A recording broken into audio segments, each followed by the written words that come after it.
بسم الله الرحمن الرحيم طاسيم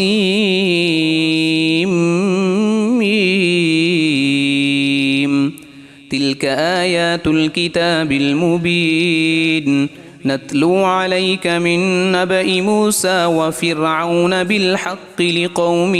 يؤمنون إن فرعون علا في الأرض وجعل أهلها شيعا يستضعف طائفة منهم يذبح أبناءهم ويستحيي نساءهم إنه كان من المفسدين ونريد أن نمن على الذين استضعفوا في الأرض ونجعلهم أئمة ونجعلهم الوارثين ونمكن لهم في الأرض ونري فرعون وهامان وجنودهما منهم ما كانوا يحذرون وأوحينا إلى أم موسى أن أرضعيه فإذا خفت عليه فألقيه في اليم ولا تخافي ولا تحزني إنا رادوه إليك وجاعلوه من المرسلين فالتقطه آل فرعون ليكون لهم عدوا وحزنا إن فرعون وهامان وجنودهما كانوا خاطئين وقالت امرأة فرعون قرة عين لي ولك لا تقتلوه عسى أن ينفعنا أو نتخذه ولدا وهم لا يشعرون وأصبح فؤاد أم موسى فارغا إن كادت لتبدي به لولا أن ربطنا على قلبها لتكون من المؤمنين وقالت لأخته قصيه فبصرت به عن جنب وهم لا يشعرون وحرمنا عليه المراضع من قبل فقالت هل أدلكم على أهل بيت يكفلونه لكم وهم له ناصحون فرددناه إلى أمه كي تقر عينها ولا تحزن ولتعلم أن وعد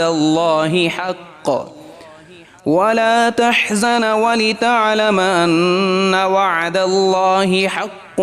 ولكن أكثرهم لا يعلمون ولما بلغ أشده واستوى آتيناه حكما وعلما وكذلك نجزي المحسنين ودخل المدينة على حين غفلة من أهلها فوجد فيها رجلين يقتتلان هذا من شيعته وهذا من عدوه فاستغاثه الذي من شيعته على الذي من عدوه فوكزه موسى فقضى عليه قال هذا من عمل الشيطان إنه عدو مضل مبين قال رب إني ظلمت نفسي فاغفر لي فغفر له إنه هو الغفور الرحيم قال رب بما أنعمت علي فلن أكون ظهيرا للمجرمين فأصبح في المدينة خائفا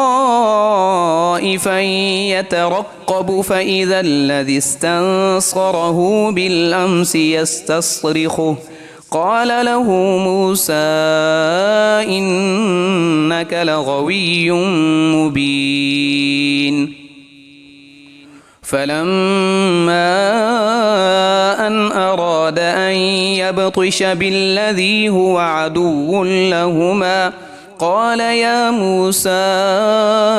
أتريد أن تقتلني كما قتلت نفسا بالأمس إن تريد إلا أن تكون جبارا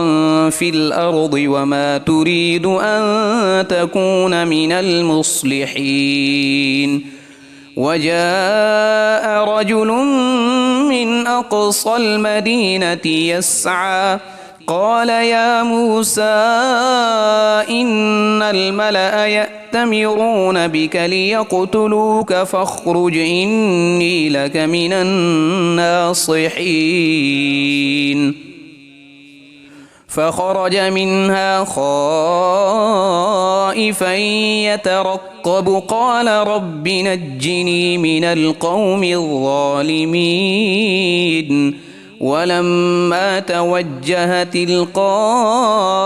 مدين قال عسى ربي أن يهديني سواء السبيل ولما ورد ماء مدين وجد عليه أمة من الناس يسقون ووجد من دونهم امرأتين تذودان قال ما خطبكما قالتا لا نسقي حتى يصدر الرعاء وأبونا شيخ كبير فسقى لهما ثم تولى إلى الظل فقال رب إني لما أنزلت إلي من خير فقير فجاءته إحداهما تمشي على استحياء قالت إن أبي يدعوك ليجزيك أجر ما سقيت لنا فلما جاءه وقص عليه القصص قال لا تخف نجوت من القوم الظالمين قالت إحداهما يا أبت استأجره إن خير من استأجرت القوي الأمين قال إني أريد أن أنكحك إحدى ابنتي هاتين على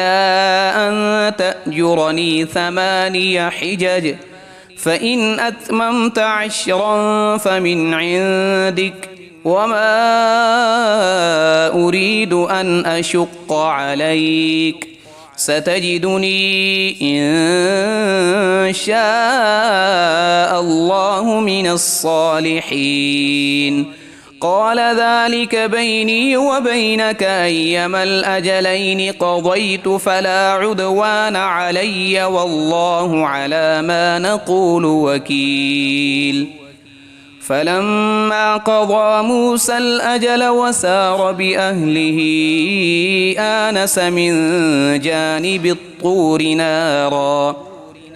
قال لأهلهم كثوا إني آنست نارا لعلي آتيكم منها بخبر أو جذوة من النار لعلكم تصطلون فلما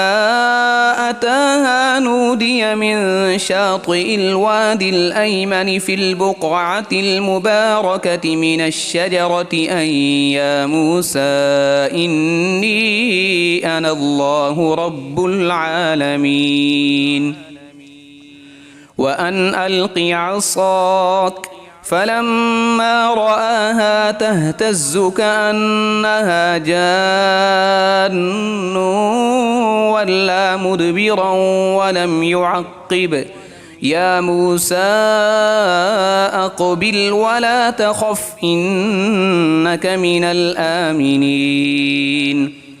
أسلك يدك في جيبك تخرج بيضاء من غير سوء واضمم إليك جناحك من الرهب فذلك برهانان من ربك إلى فرعون وملئه إنهم كانوا قوما فاسقين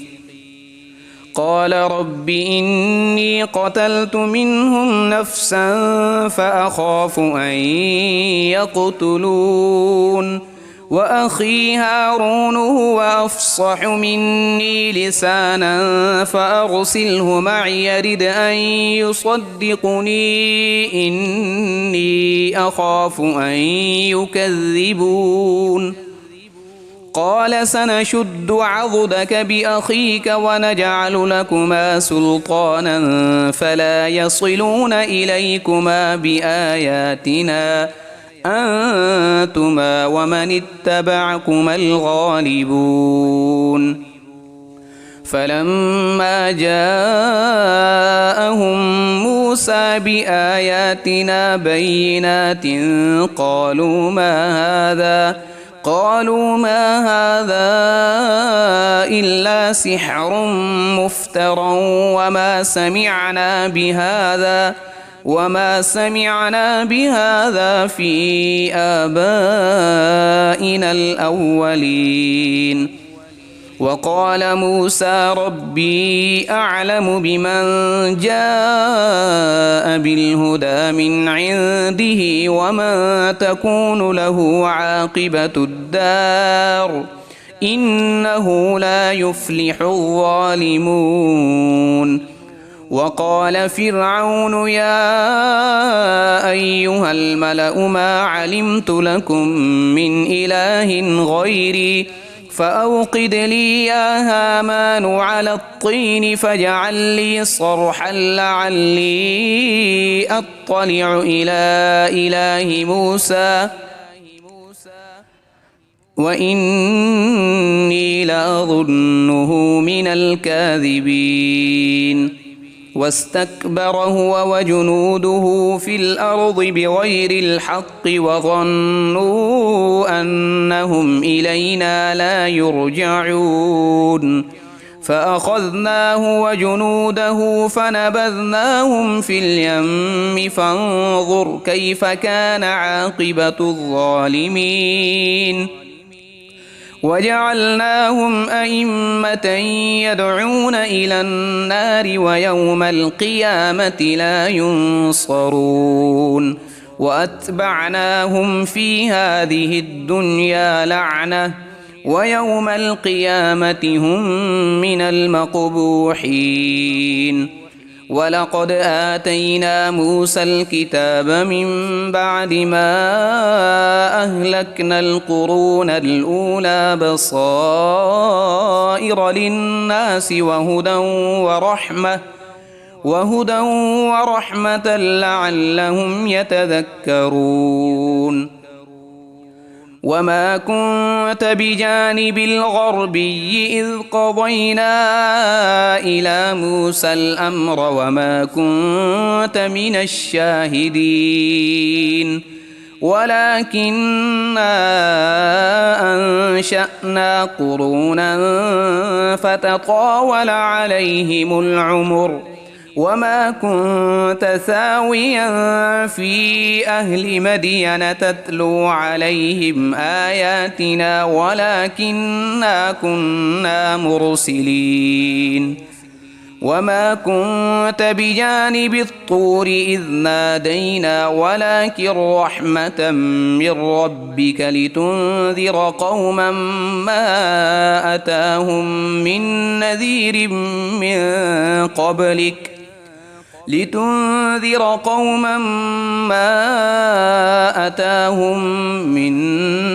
نذير من قبلك لعلهم يتذكرون ولولا أن تصيبهم مصيبة بما قدمت أيديهم فيقولوا ربنا لولا أرسلت إلينا رسولا فنتبع آياتك ونكون من المؤمنين. فلما جاءهم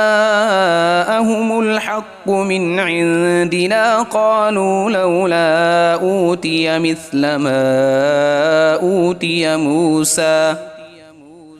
أولم يكفروا بما أوتي موسى من قبل قالوا سحران تظاهرا وقالوا إنا بكل كافرون. قل فأتوا بكتاب من عند الله هو أهدى منهما أتبعه إن كنتم صادقين. فإن لم يستجيبوا لك فاعلم أنما يتبعون أهواءهم ومن أضل ممن اتبع هواه بغير هدى من الله إن الله لا يهدي القوم الظالمين. ولقد وصلنا لهم القول لعلهم يتذكرون. الذين آتيناهم الكتاب من قبله هم به يؤمنون. وإذا يتلى عليهم قالوا آمنا به إنه الحق من ربنا إنا كنا من قبله مسلمين. أولئك يؤتون أجرهم مرتين بما صبروا ويدرؤون بالحسنة السيئة ومما رزقناهم ينفقون. وإذا سمعوا اللغو أعرضوا عنه وقالوا لنا أعمالنا ولكم أعمالكم سلام عليكم لا نبتغي الجاهلين. إنك لا تهدي من أحببت ولكن الله يهدي من يشاء وهو أعلم بالمهتدين. وقالوا إن نتبع الهدى معك نتخطف من أرضنا أولم نمكن لهم حرما آمنا يجبى إليه ثمرات كل شيء رزقا من لدنا ولكن أكثرهم لا يعلمون. وكم أهلكنا من قرية بطرت معيشتها فتلك مساكنهم لم تسكن من بعدهم إلا قليلا وكنا نحن الوارثين. وما كان ربك مهلك القرى حتى يبعث في أمها رسولا يتلو عليهم آياتنا وما كنا مهلك القرى إلا وأهلها ظالمون. وما أوتيتم من شيء فمتاع الحياة الدنيا وزينتها وما عند الله خير وأبقى أفلا تعقلون. أفمن وعدناه وعدا حسنا فهو لاقيه كمن متعناه متاع الحياة الدنيا ثم هو يوم القيامة من المحضرين. ويوم يناديهم فيقول أين شركائي الذين كنتم تزعمون قال الذين حق عليهم القول ربنا هؤلاء الذين أغويناهم كما غوينا تبرأنا إليك ما كانوا إيانا يعبدون وقيل ادعوا شركاءكم فدعوهم فلم يستجيبوا لهم ورأوا العذاب لو أنهم كانوا يهتدون ويوم يناديهم فيقول ماذا أجبتم المرسلين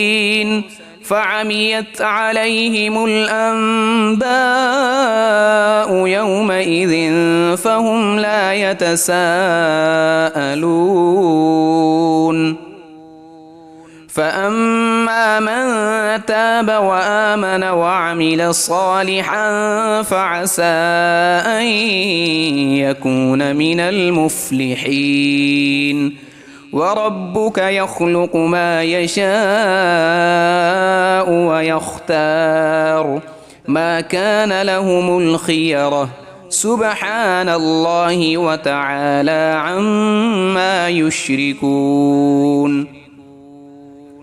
وربك يعلم ما تكن صدورهم وما يعلنون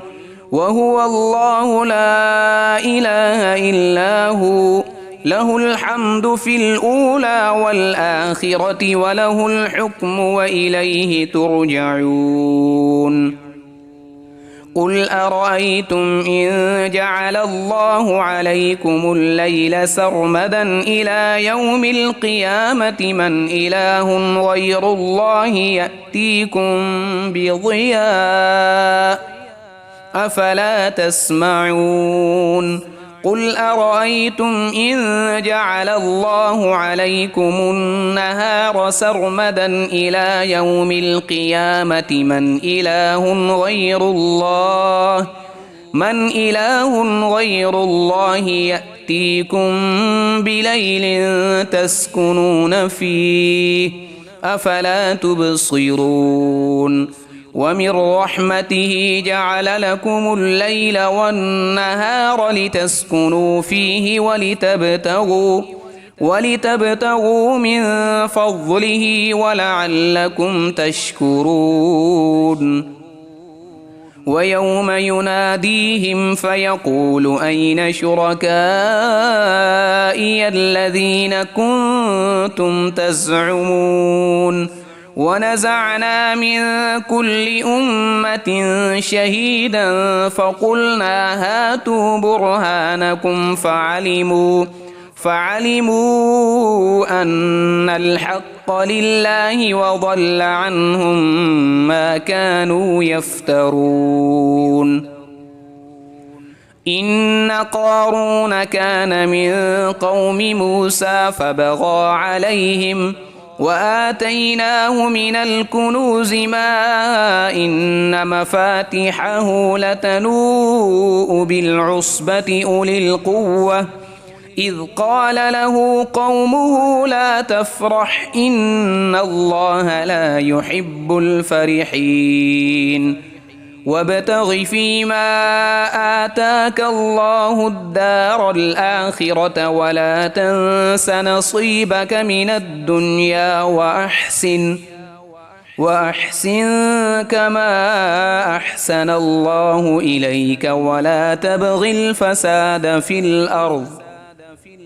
إن الله لا يحب المفسدين قال إنما أوتيته على علم عندي أولم يعلم أن الله قد أهلك من قبله من القرون من هو أشد منه قوة وأكثر جمعا ولا يسأل عن ذنوبهم المجرمون فخرج على قومه في زينته قال الذين يريدون الحياة الدنيا يا ليت لنا مثل ما أوتي قارون إنه لذو حظ عظيم وقال الذين أوتوا العلم ويلكم ثواب الله خير لمن آمن وعمل صالحا ولا يلقاها إلا الصابرون فخسفنا به وبداره الأرض فما كان له من فئة ينصرونه من دون الله وما كان من المنتصرين وأصبح الذين تمنوا مكانه بالأمس يقولون ويك أن الله يبسط الرزق لمن يشاء من عباده ويقدر لولا أمن الله علينا لخسف بنا ويكأنه لا يفلح الكافرون تلك الدار الآخرة نجعلها للذين لا يريدون علوا في الأرض ولا فسادا والعاقبة للمتقين من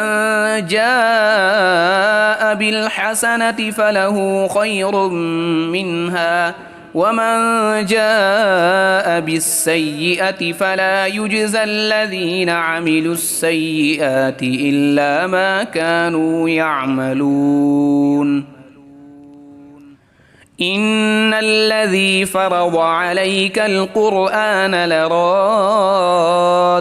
إلى معاد قل ربي أعلم من جاء بالهدى ومن هو في ضلال مبين وما كنت ترجو أن يلقى إليك الكتاب إلا رحمة من ربك